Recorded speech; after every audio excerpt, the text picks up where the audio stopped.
Stop. Yan yung stop number 1. No. Number 2, prepare ka muna. Pero tinan muna, may sakyan dito. Tapos may sakyan sa likod ba? Wala. So dito, hazard ka na muna. Okay, wala sa likod. Wala sa... Ano? Ready mo na yung sakyan mo. Todo doon.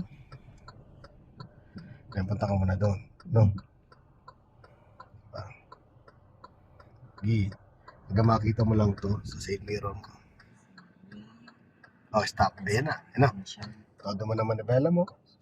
Yes, kasi papupuntay natin yung putan sa kanan. Lagi sa reverse, syempre. Ang attention dito pa rin sa kanan, no? Okay?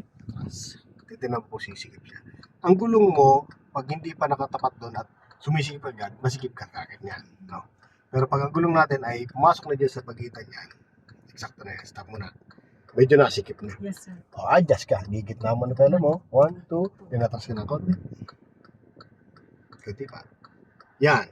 Then, adjust ka na ulit dito. Todo mo na ulit dito sa kanan. Dito. Kasi naka-adjust ka na. No? Okay? Then atras. Tingnan mo kung pantay na katawan ng sakyan mo doon sa guhit. Yan. Diyan sa kabila, safe na. Yes, sir. Very good. Yan. Tingnan mo kung pantay na katawan ng sakyan mo doon sa guhit. Stop. Gitna na. Gitna mo naman, di ba? 1 and 2, then atras ka na. Kasi pantay na, oh. Ayan, pantay na. Yan, atras ka na. Good. Yun. Slow down. Wala siyang babanggaan, no? Wala yung starter. Wala, sir. Possible ba ba yung Okay, diyan ka magbabantay dito. Pag wala kang starter ganito, ma'am, either itong pula na to, kampit kasi sa sakyan mo ito. So itong pula na to, itapat mo lang doon.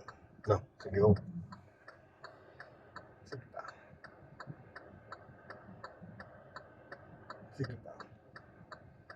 Sige pa.